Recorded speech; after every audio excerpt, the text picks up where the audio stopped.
Lagit-laging para sa bayan at sining. PNU, The Thespian Society.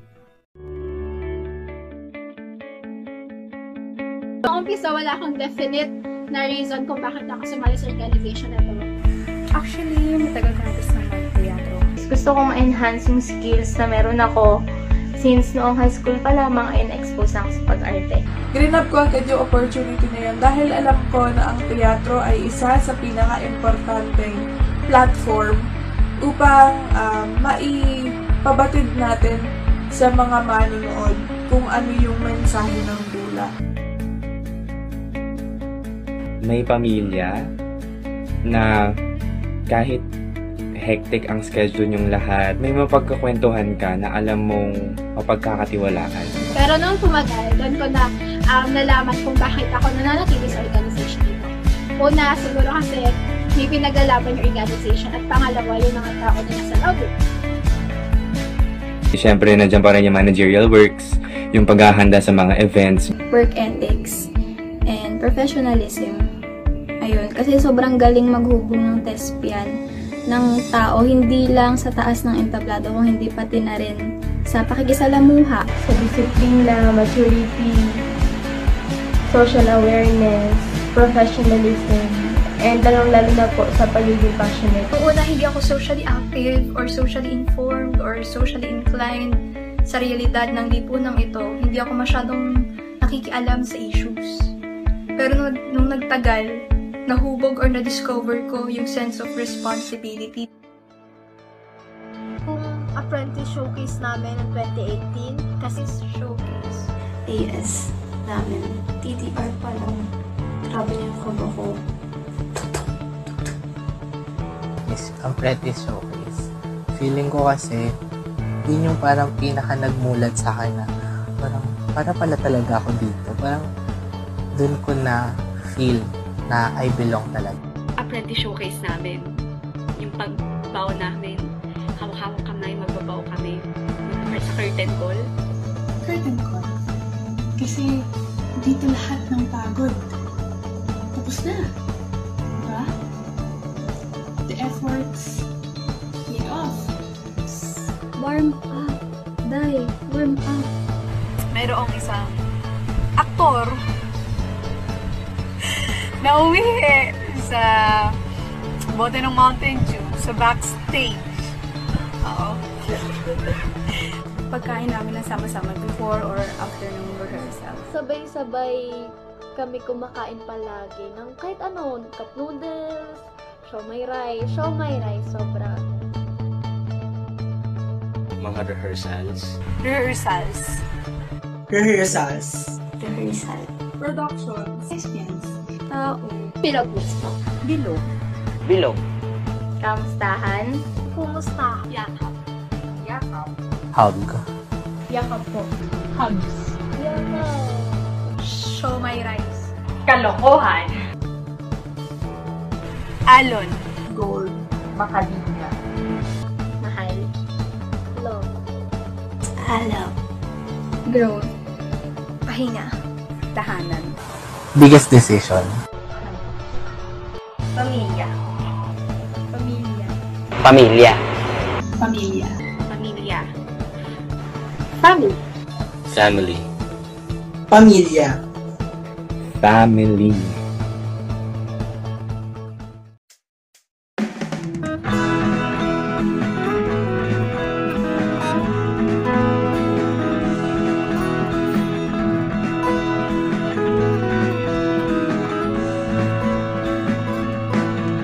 Nais kong unawain, nais kong intindihin itong ating bayan, ating susuyurin, ating malalaman at maiintindihan sa pamamagitan ng tanghalan ating masasaksihan.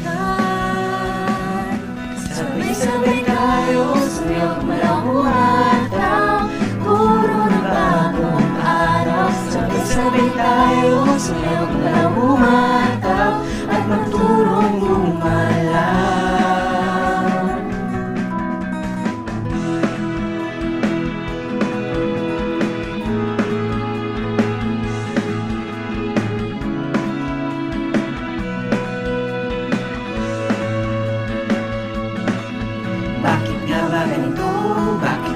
ganyan?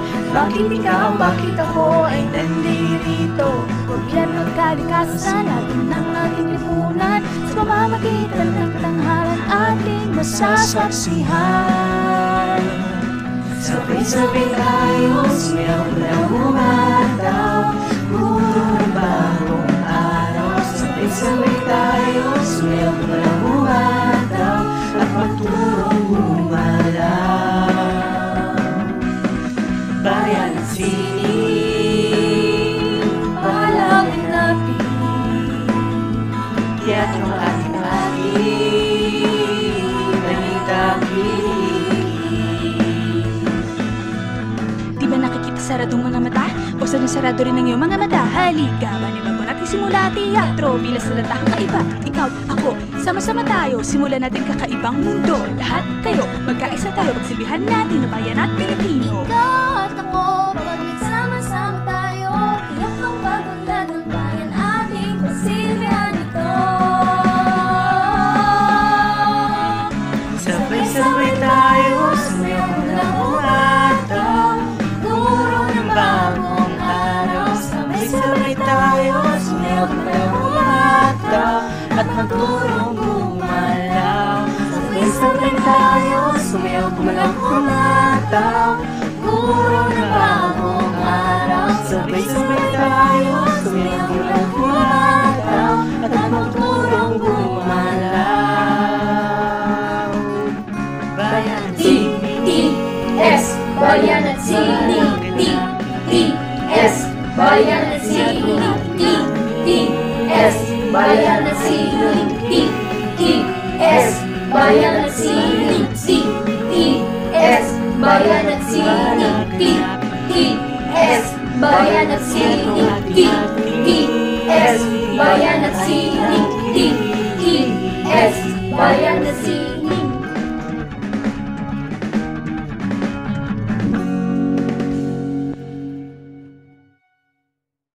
Ang produksyong ito ay hatid sa inyo ng aming corporate partners. Alliance of Concerned Teachers Education Students PNU, Anak Bayan PNU, Gabriela Youth PNU, Kadipan PNU, PNU Catalonan, at PNU Social Science Club. Ang kahit anong karakter, eksena at iba pang mababanggit sa dula na may pagkakahawig sa totoong buhay ay nagkataon lamang. Ang kahit anong pagkakatulad sa totoong mga tao, buhay man o patay, mula sa nakaraan o sa kasalukuyang panahon ay hindi sinasadya. Bukod dito, binibigyang diin na ang nilalaman ng dula ay sumasalamin lamang sa tindig ng organisasyon at hindi sa pangkabuoang institusyong kinabibilangan ng mga taong kabilang sa produksyon. Mahigpit na ipinagbabawal ng organisasyon ng anumang forma ng pag-screen record ng kahit anong parte o eksena ng dula. Pinaaalalahanan din ng lahat na ipinagbabawal ang paggamit ng masasamang mga salita sa comment section. Maaari tayong makaranas ng isyong teknikal habang ine-ere ang dula. Ang dulang ito ay naglalaman ng masiselang tema, lengguwahe, karahasan, at sexual na mga eksena na maaaring hindi maging angkop sa mga batang manonood. Patnubay ng magulang ay kailangan. Ang mga sumusunod na eksena ay maaaring nagtataglay ng nakababahalang mga tunog at pagkislap ng ilaw. Mapapaalipin pa sa mga rehas mo, di mabubuwag ng kahit anong masinta ang katotohanan to.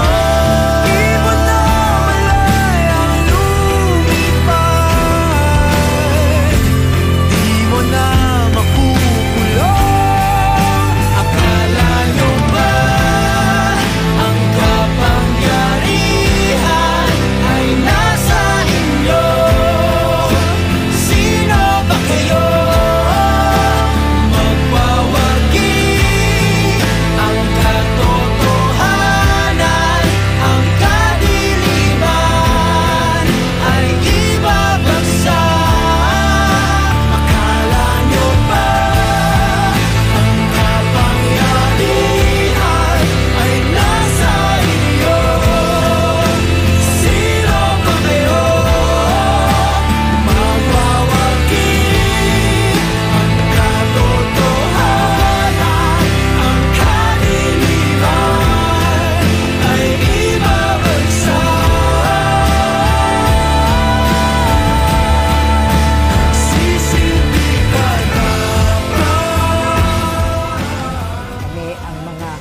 kikilamay sa gabi para masilayan ninyo ang isang magandang araw.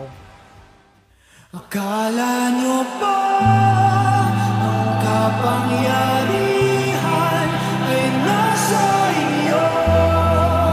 Sino ba kayo?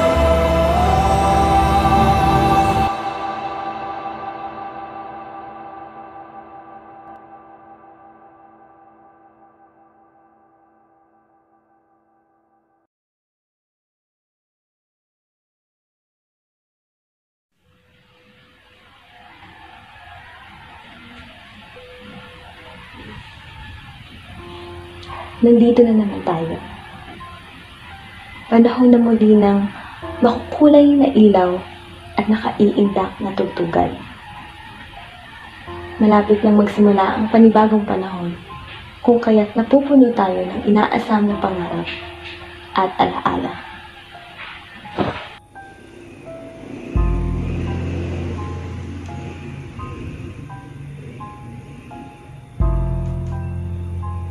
Pero hindi lahat ng pangarap ay nagmumula sa simpleng kagustuhan. At hindi lahat ng alaala ay matamis balikan. Lalong-lalo na kung ang mga ito ay lihim at tahib na binabalikan.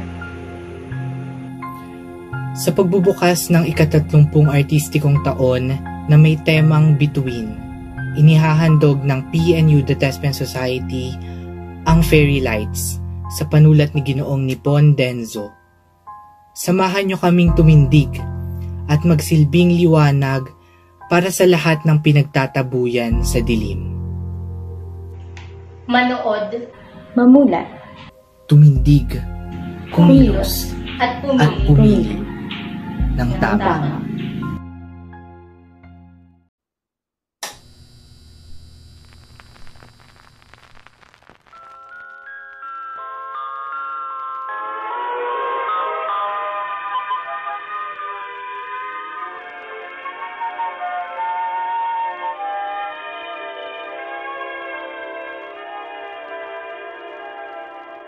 Ang Disyembre ko ay malungkot pagkat miss kita.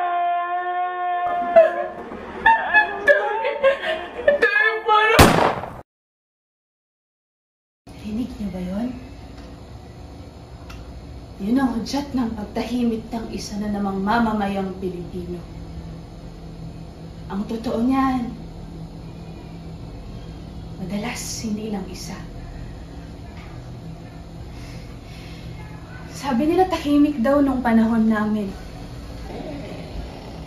Nung panahon na hawak ni Makoy ang perlas ng silanganan. Nung panahon na maging ang hangin ay bawal bumulong at walang pinagkaiba ang buhay at patay sa lupa.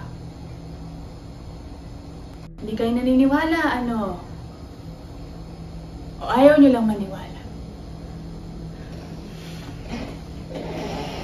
Simple lang naman ang buhay namin noon. Tahimik. Nag-iisa akong babae sa 4 na magkakapatid. Ang aking ina ay simpleng may bahay at ang aking ama naman ay isang pulis. Oo, tama kayo nang rinig. Isang pulis ang aking ama noong panahon ng batas militar. Kaya kung nabubuhay lang siya at kasama ko siya ngayon, malamang napagalitan na ako sa ginagawa ko ngayon sa pagkain ko. Bata pa lang ako, alam ko iba na ako sa kanila. Iba ako sa mga kapatid ko, iba ako sa aking ina, iba ako sa aking ama. Lalo na sa kanya. Pero dahil bata pa lang ako at siya ang ama, nandun yung paggalang. Yung bulag na pagsunod. Yung takot sa katahimikan at yung kawalang karapatan mong magbigay ng opinyon. Huwag kang sasagot! Huwag kang lalabas! Bilisan mong kumain! Bilisan mong maligo! Hindi ka nga pwedeng mag-aral sa paaralang militar, lalo na pagkaibigan sa anak ni Aling Iska. Dahil ang asawa niya ay kaaway ng bayan. Kaaway? Paano naging kaaway? Ang pakahulugan ko lang naman sa kaaway na ni mga kalaro kong ng agaw ng bola na kinuha ko sa kwarto ng mga kuya ko. Si Rosa mabait siya, kaya paano siya naging kaaway? Pwede bang mag-sorry na lang para tapos na? Pero hindi. Bingi siya. Sarili niya lang ang pinakinggan niya. Kasi siya ang masusunod. Siya ang batas. Lumaki akong may takot sa kanya. Lumaki akong dala-dala yung piping boses sa loob at labas ng bahay. Lumaki akong nakikinig sa boses ng totoong kapayapaan, ng totoong kasarilan. Pero nung panahon ng batas militar, hindi lang si Makoy ang diktador. Marami sila. Marami kaming mga Makoy. Sa panahon nyo, meron din bang mga Makoy? Lahat naman tayo may mga Makoy sa loob natin. Dinidiktahan lahat.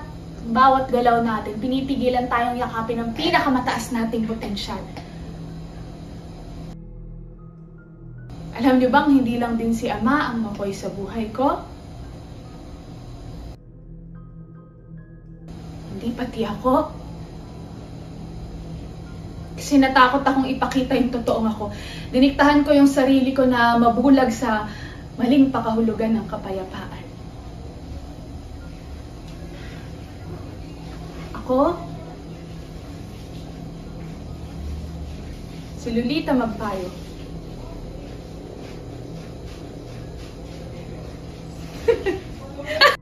Isa rin palang Makoy! Hindi ka pwedeng sumagot.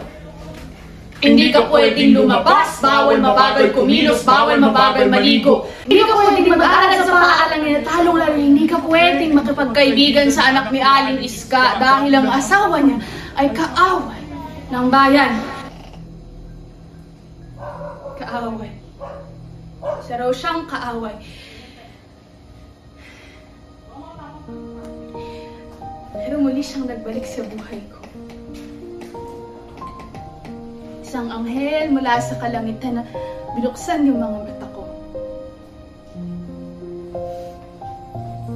Sa kauna-unahang pagkakataon, hindi putok ng baril ang tumakbo sa isip ko, kundi ang payapang pagtibok ng puso ko.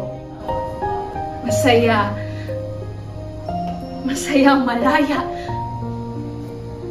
Kasi nung panahon namin walang pinagkaibang buhay at patay sa lupa.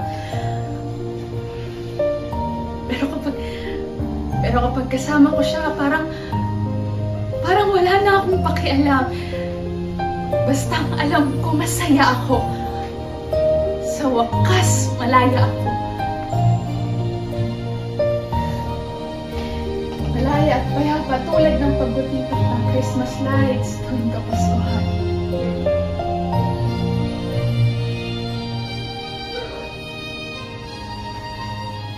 Pero madalas ang pagbabago, hindi katanggap-tanggap lalo na kung isa kang Makoy.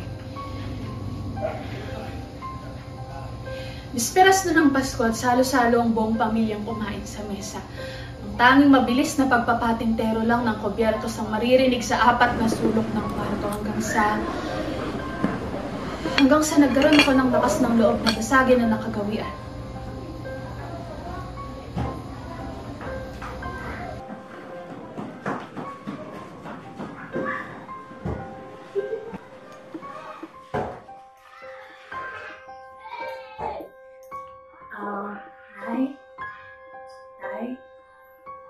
Meron na po akong kasintahan. At namayani ang pinakamahabang 5 segundo sa buong buhay ko. Yung kubyertos niya na hawak ni Ama, unti-unti niya binabasa pinggan niya. Malumanay, ngunit nakamamatay na nagtanong. Sino nagsabi sa'yo pwede ka nang makipagrelasyon? Sabi ko, pero tayo masaya ako kapag kasama ko siya. Nagalit siya at sinabihang makipaghiwalay ako sa kanya. Pero tay, mahal ko siya. Mahal ko si Rosa. Napatingin sa akin lahat ng kuya ko. Daig pa ng pagpapasabog ni Makoy sa Mindanao mga binitawan kong salita. Sa isang iglap, yung hawak na pinggan ni Ama lumipad patungo sa akin. Wala raw siyang anak na abnormal. Wala raw siyang anak na hindi tiyak sa kasarian at sukat doon ay hinila niya ako papunta sa aking kwarto.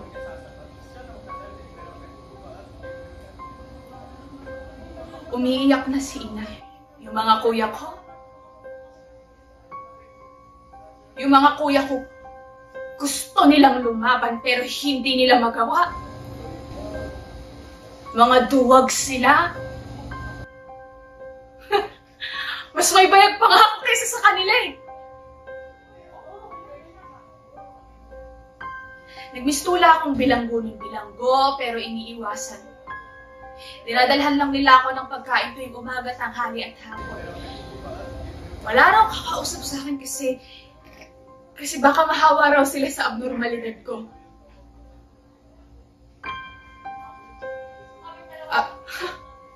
Abnormalidad bang magmahal? Ha? Abnormalidad bang sumaya at lumaya?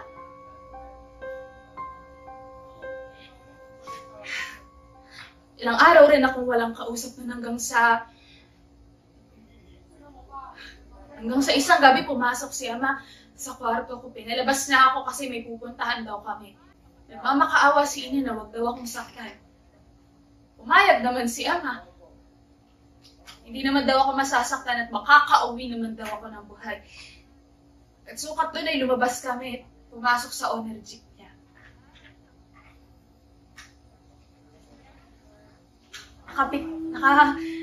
Nakapiling ako nun. Mga 1 o 2 oras ata ako nag-antay bago makalabas ng sasakyan. Maingay. May mga nagtatawanan.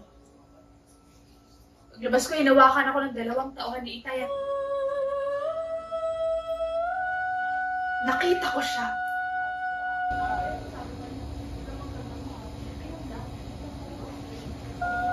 Nakita ko si Rosa. Walang malay at halinghinang pinagsasamantalahan ng mga tauhan ni Itay. Rosa? Rosa? Toy! Bitawan niyo siya. Pakawalan niyo siya. Parang awa niyo na. Bitawan niyo si Rosa. Rosa! Rosa!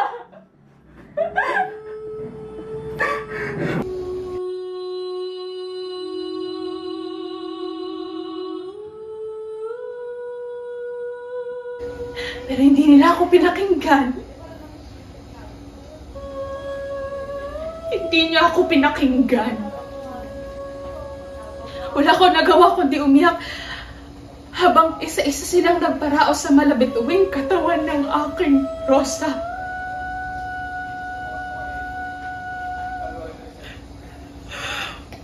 Mga hayop sila! Mga hayop! Binuhusan nila ng tubig sa mukha si Rosa. Nagising siya. Tuliro at masakit ang katawan pero nung nakita niya ako,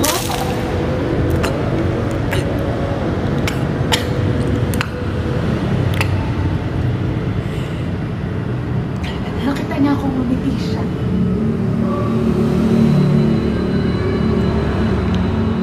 Lolita, bakit ka umiiyak?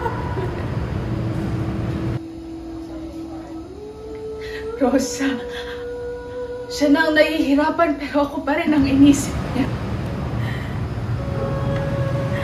Lolita, tahan na. Matatapos din ang lahat ng to. At lalaya din tayo.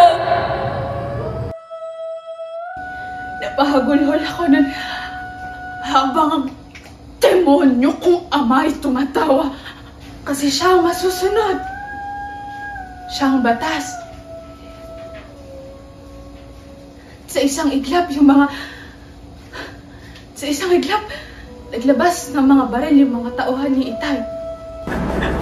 Anong gagawin niyo?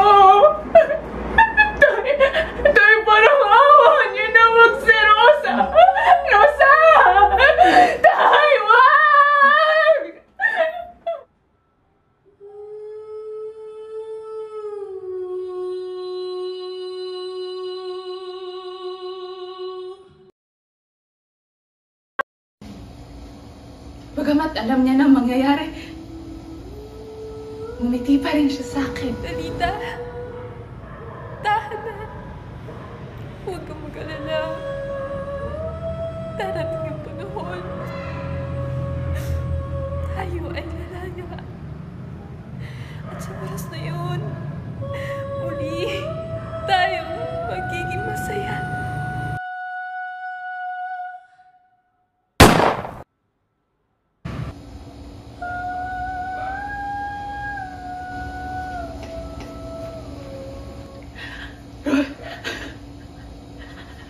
Rosa, patawarin mo ko.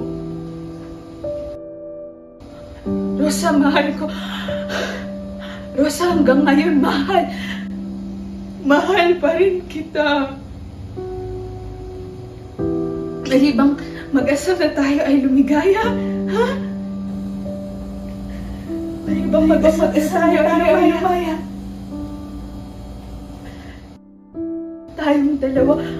Tayong dalawa, mahal kong Rosa.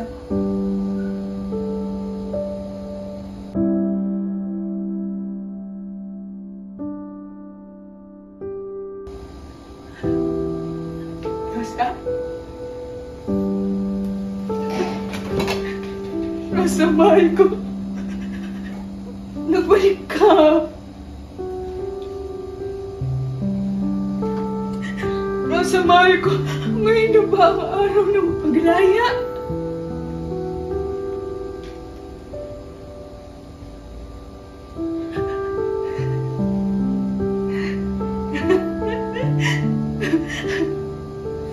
Rosa, mahal na mahal kita.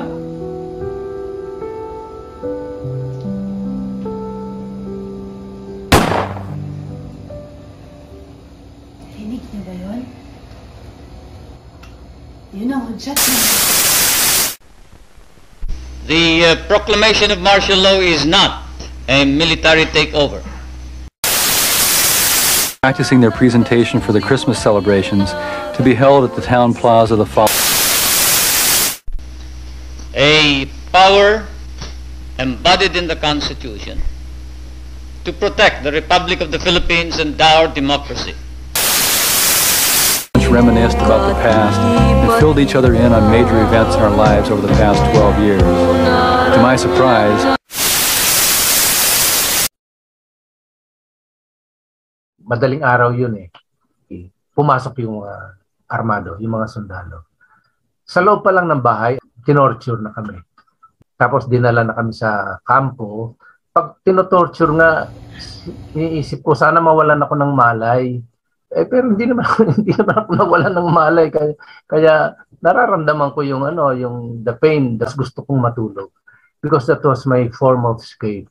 After 2 years, I was released.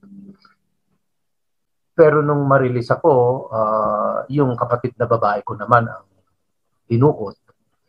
At hanggang ngayon, hindi pa siya nakikita. So lahat ng yan nagsama-sama para ako maging kumbinsido.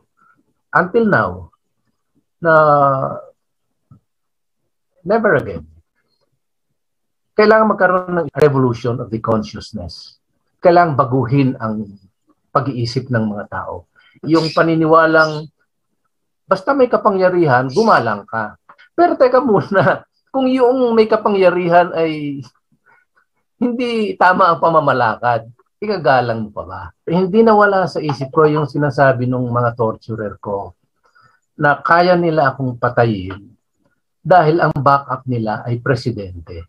Binigyan sila ng kapangyarihan ng martial law, pagpasyahan ang buhay at kamatayan ng mga tao. Martial law never left us. Hindi naman nabago ang ating sitwasyon. Nagbago ang mga personalities, pero yung sistema na namayani noon ay siya pa rin namamayani ngayon. At yun yung sinisikap ng mga kandidato ngayon na ma-maintain. Let us learn from history and let us resolve na yung nangyari noon ay hindi na mangyayari ngayon.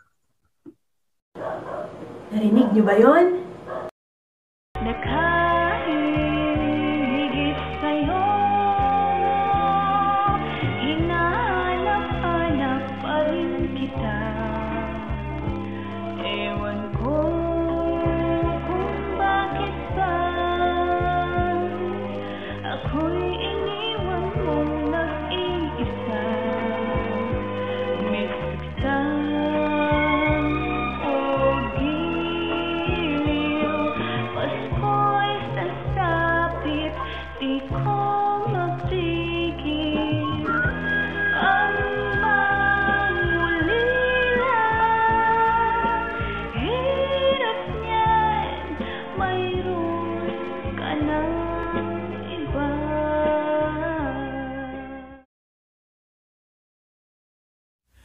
Akala nyo ba ang kapangyarihan ay nasa inyo? Sino ba kayo?